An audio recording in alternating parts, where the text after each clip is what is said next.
Thank you for listening to the Limitless Spirit podcast. This is the conversation about faith, hope, and the impact we're designed to make as Christians on the world around us. Your host, Helen Todd, the Vice President of World Missions Alliance, has spent over 2 decades traveling to the world's hotspots to meet the spiritual and physical needs of those who are desperate. She interviews guests from different walks of life whose stories, books, and ideas examine today's most pressing issues and challenges of being a Christian today and inspire you to action. I went home and I put my Bible on the shelf and I dove right back into my hedonistic lifestyle. One of the things that we were doing was binging on food. And then one girl one day suggested that I purge my food. That little thorn that was planted in my soul became a horrible, besetting addiction that lasted 20 years. I lived in fear and I felt ashamed and I felt convicted that here I was, a born-again Christian, that I loved Jesus with all my heart, but I could not shake this addiction. Kris had battled addictions to drug and alcohol, but the one that was the hardest to overcome was her struggle with anorexia and bulimia. Even after she became a Christian, her struggle continued until one crucial experience that became the turning point in her life. I'm Helen Todd, and Kris Repp is my guest today on the Limitless Spirit podcast. We didn't have a new episode for the past 2 weeks because I was on the mission field in Mexico, and Kris was actually there with me serving as a nurse in medical clinics and leading worship with her guitar. You see, after Kris allowed God to heal her brokenness, she became a full-time missionary to serve the broken people in Central America and then Africa. Kris even shared the gospel with a king. Without further ado, let's dive into this very exciting interview. Hello, Kris. Welcome to the Limitless Spirit podcast. Hi there, Helen. You have just returned from the mission trip to Mexico, which we got to be together on, and what a wonderful time this has been. But this is just one of many missions adventures that you have had. But before we talk about your missions work, let's just look at the very beginning of your story, how it all began. So tell me, how did you come to know Jesus? Well, that's a really wonderful story. It starts in my youth. When I grew up in a really stable, loving home.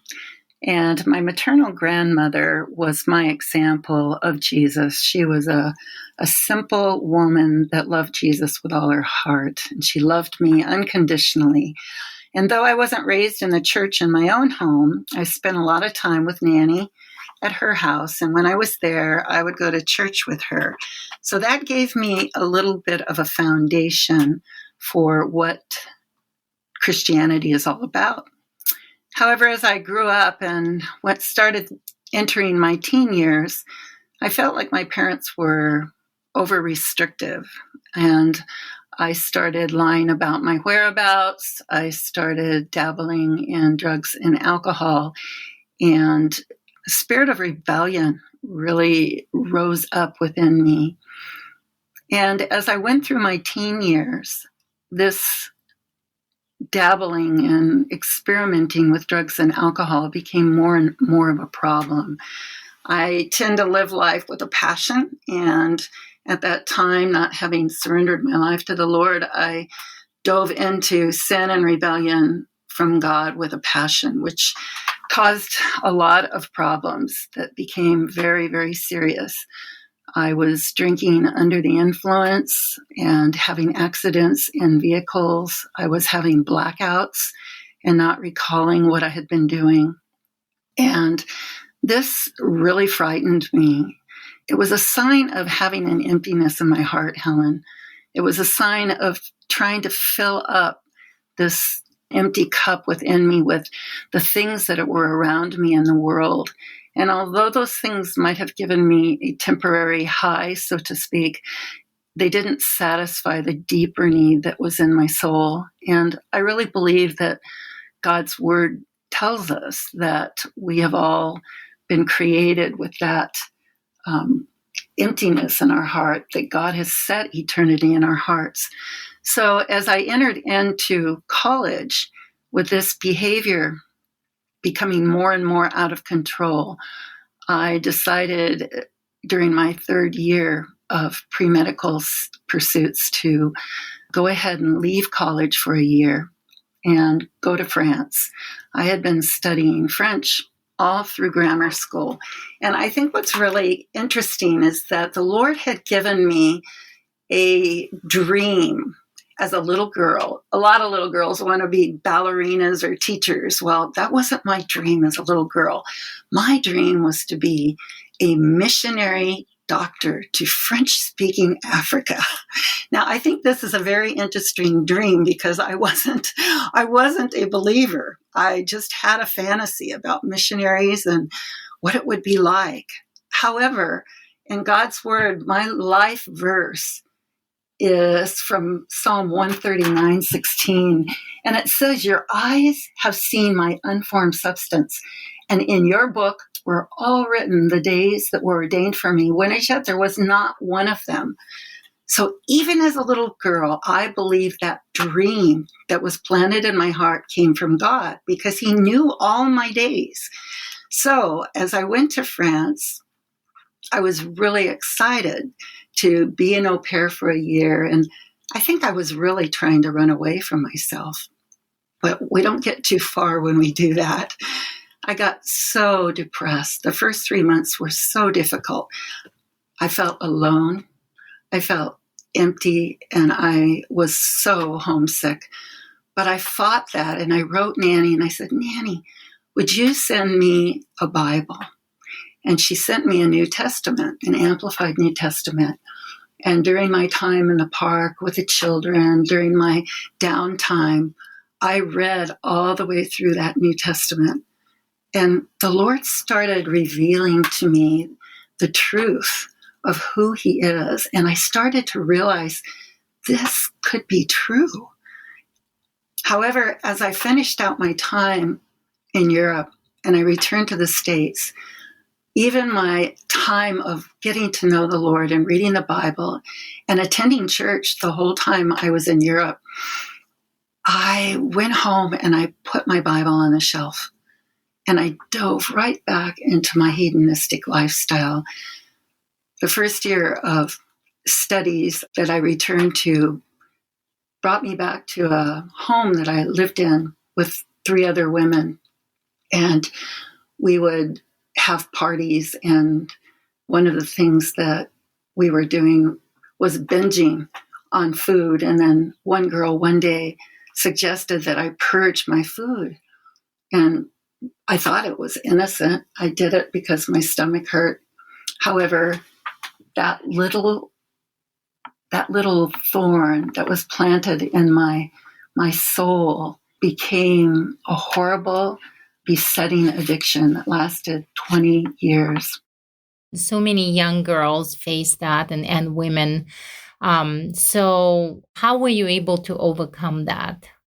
That was a very long process. When I did surrender my life to the Lord, he miraculously delivered me from cigarettes, drugs. However, I continued to drink. And after my marriage, that was something that my husband and I did together.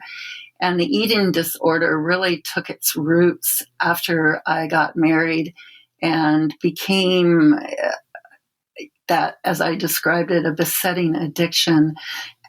I was ashamed, Helen. I felt that this was the most loathsome thing that I did, and I didn't feel like anybody could ever understand. I really didn't understand, to be honest.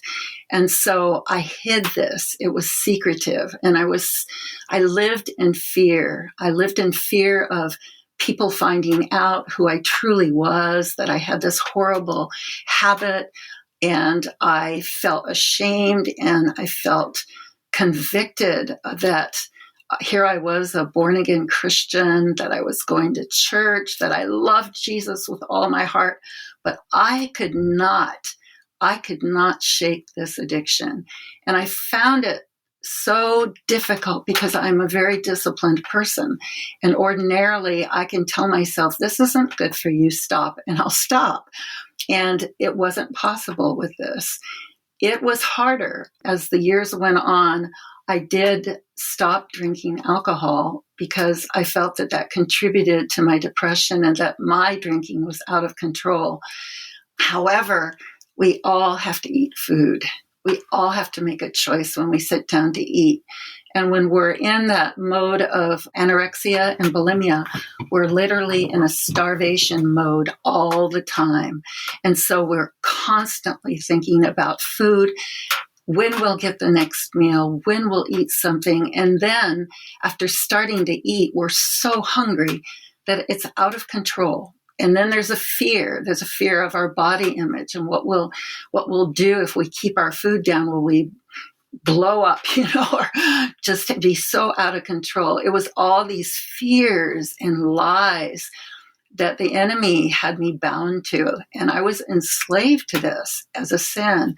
My empty heart wasn't being filled. I'd fill a little tiny bit, maybe a good meal, but then it wasn't filling the soul need. I needed Jesus. I needed the living water and the bread of life. And so I was desperate to be healed. And by that time, knowing Jesus, I just turned to him. I read the Bible day and night. I read through it over and over. I prayed. I went to church. I went to Bible studies. I got counseling.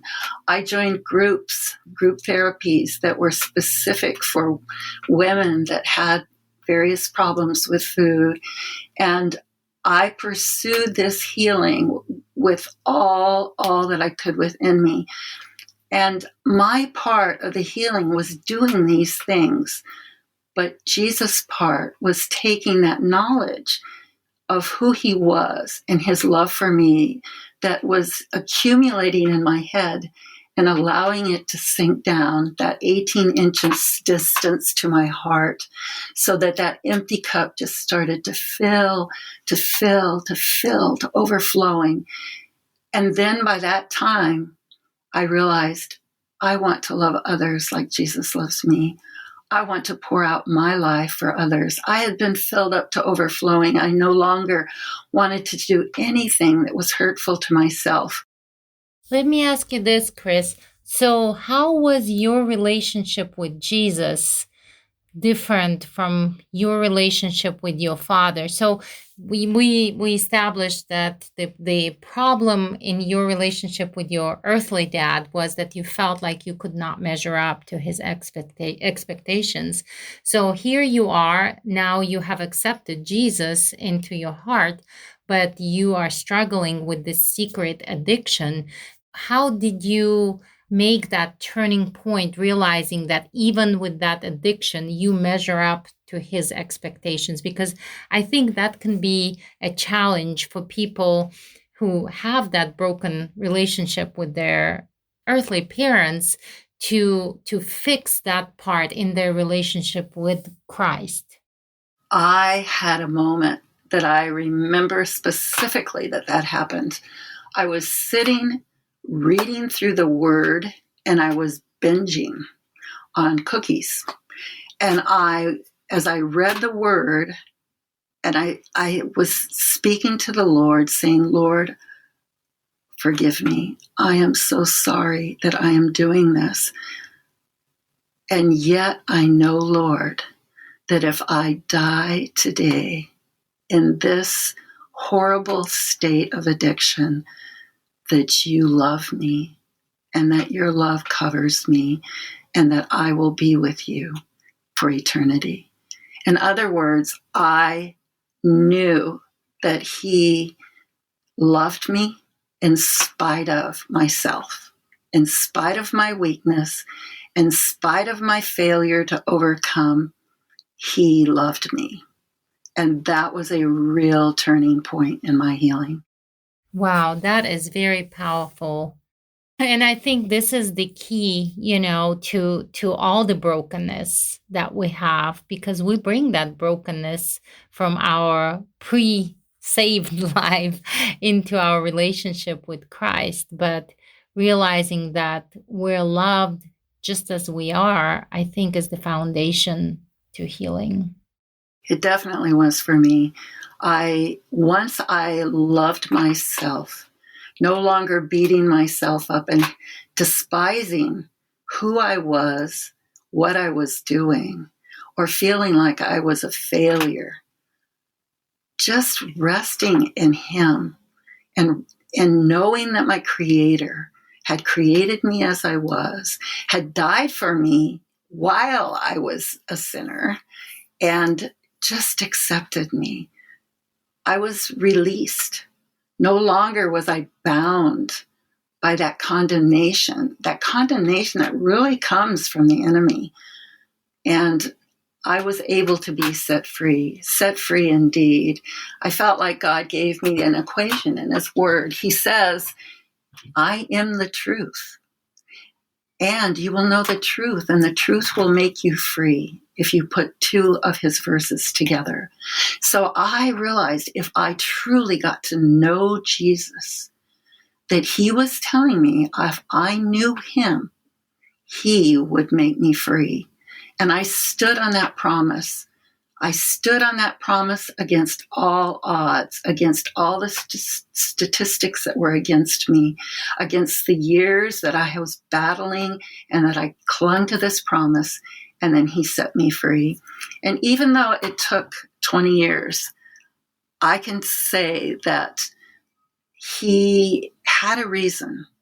He had a reason for all of my suffering. I truly believe in the theology of suffering. I believe that we learn and that we grow in our character. We learn about others and are able to empathize with their problems, even if they're not our same problems.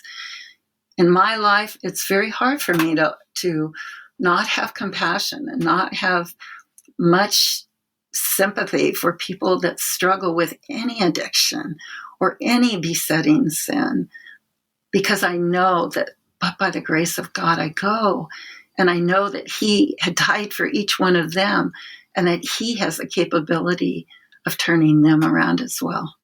Well, and it all totally makes sense to me how through this He prepared you for this calling to missions that He gave you at the very young age, even before you were saved. Just as you mentioned now, giving you the capacity to love. Once you have experienced this unconditional love, He gave you the capacity to transfer this love to the people you've encountered on the mission field, and the compassion towards the people who are struggling.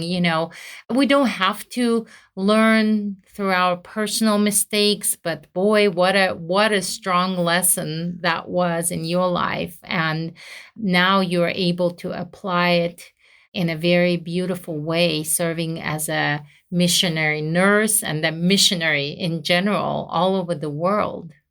I feel like that was my preparation, being broken and being bound, and knowing beyond a shadow of a doubt that it is not my own strength that has brought me to this point of freedom, this point of truly surrendering my life to the plan that God has for it.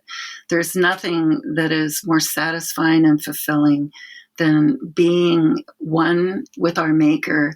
And there's no greater love that He gives us but to pour that love out. For me, it doesn't feel like a sacrifice. It is a joy, and it has been over and over again. He has proved Himself to be faithful to what He has called me to do.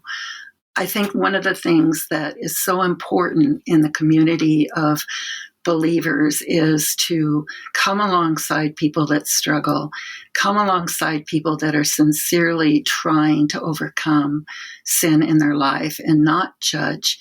The Lord doesn't judge by appearance. He judges our heart.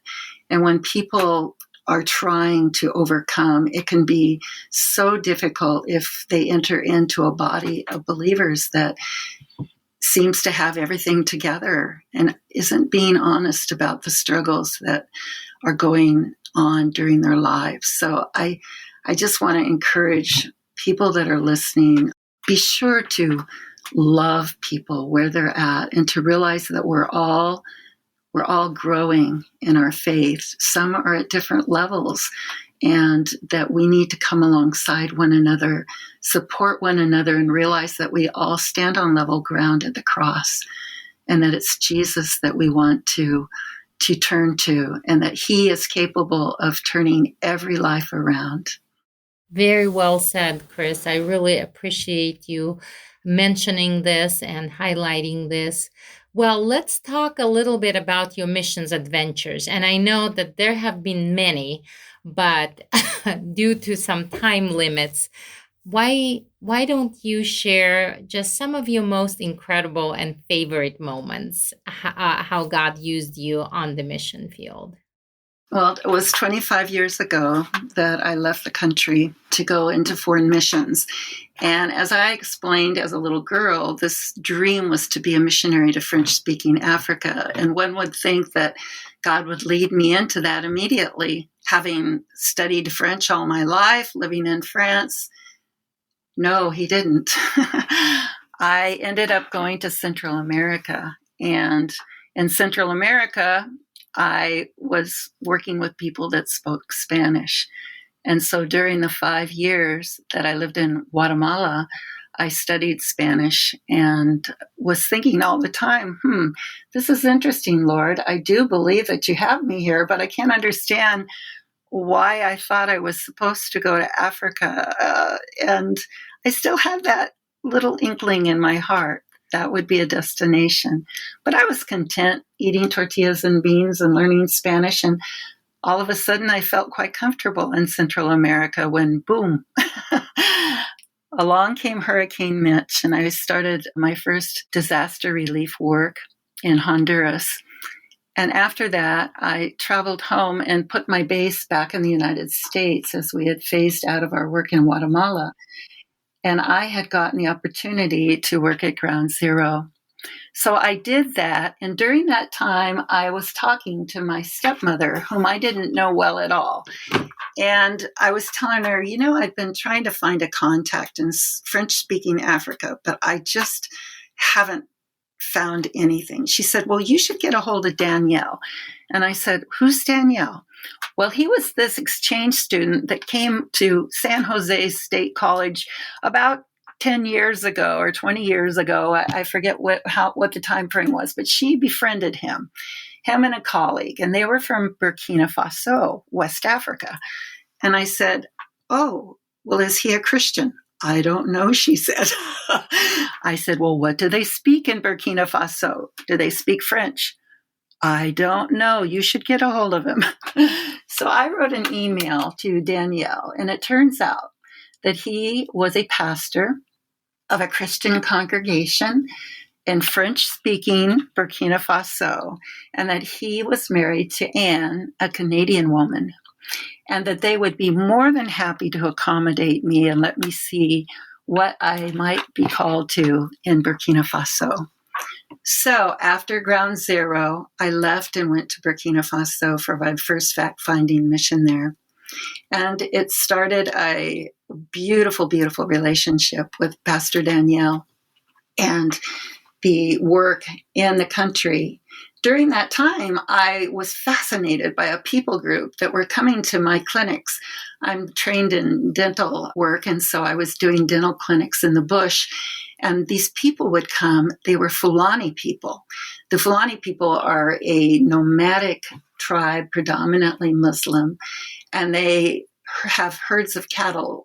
So they were wandering through and coming to my dental clinics, and I was just intrigued by the Fulani.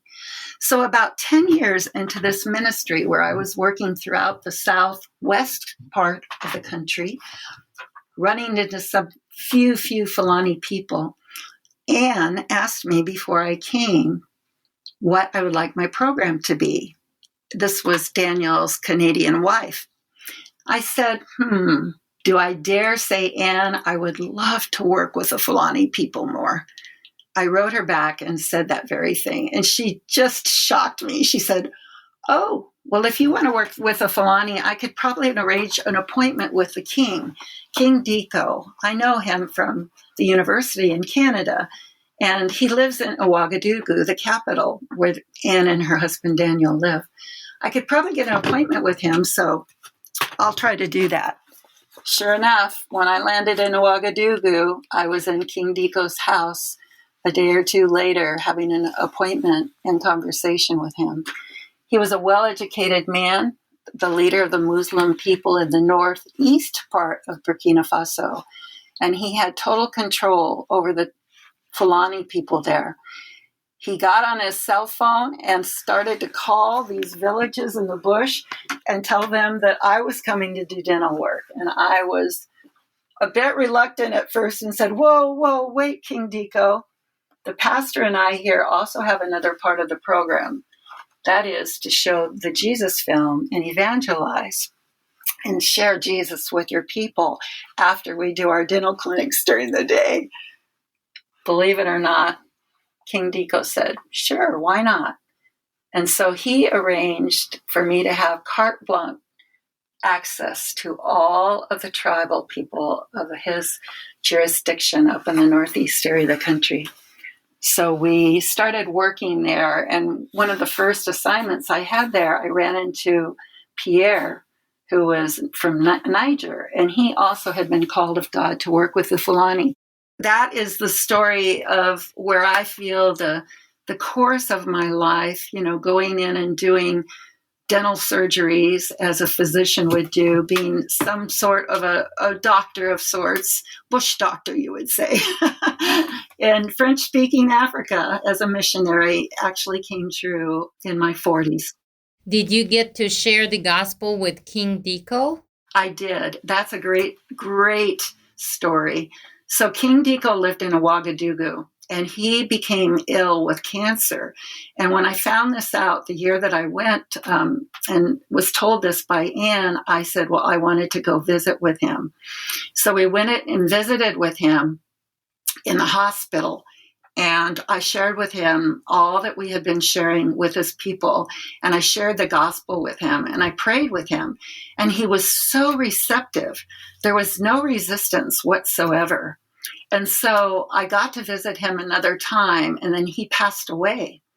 It wasn't a time like when I visited him, he did not sit down and just invite Christ into his heart. However, he was so accepting of the information that it kind of floored me, because I knew that he was the Muslim leader of his people.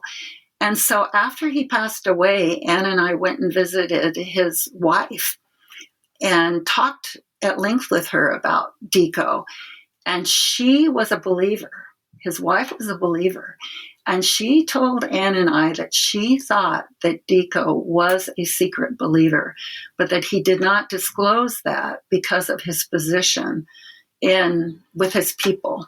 And so only God knows. Only God knows if he accepted the salvation that was offered him through Christ. And having shared with them, I had peace that, I had at least opened the door to his considering that. And hopefully his wife was right. Wow, that is quite a remarkable story, Kris. And I just was thinking as I listening to you, how beautifully your story fits into our series, Changed Lives, Change Lives. When we experience Jesus in a very transformational way, our story becomes a very powerful tool on the mission field, a tool to change other people's lives. And I just want to say I'm in awe of how you're using your testimony, your skills, the gifts that God has given you. It's such an honor to know you as a person and serve with you together on the mission field, Kris. And I'm looking forward to many more adventures with you. Well, I also look forward to adventures with WNE, and I feel honored to have been able to share this story. And I just am reminded of that incredible scripture in Psalm 119:46 that says, I will also speak of your testimonies before kings and shall not be ashamed. And I just want to say that even with King Deco, the Lord has given me that freedom through the healing and the power of his word and his presence in my life to speak before him and to speak before people on this podcast, and to not be ashamed of my story, of where I've come from, but to be hopeful and free to go forward in where Jesus has taken me. So thank you so very much, Helen. I'm so glad that Kris Repp was able to talk about her story of healing and ministry so openly on this episode. And thank you very much for listening. Before I go, I wanted to share about our recent mission trip to Mexico. Kris was one of the 21 Americans that traveled with WMA to work in the area outside of Mexico City. Most of them were not full-time missionaries like Kris. Among them were doctors, nurses, teachers, retired people, high school students, people of different ages and walks of life. What made them powerful and effective in serving Christ in Mexico was their personal testimony of how Christ changed their lives. This, combined with their skills and talents, resulted in something very beautiful. People came to know Christ. People were impacted by a love they had never experienced before. If your life has been changed by Christ, or perhaps you want it to be changed by Christ, check out our website, rfwma.org, or search us on Facebook for World Missions Alliance and find out more. Until next time, I'm Helen Todd. Limitless Spirit is produced by World Missions Alliance. If you believe in the importance of the Great Commission, sharing Christ around the world and helping those in need, check out our website, rfwma.org. If you liked what you heard, consider supporting the Limitless Spirit podcast by going to rfwma.org/give. Subscribe to the podcast on your favorite platform and leave us a review. Tune in next week for another exciting episode.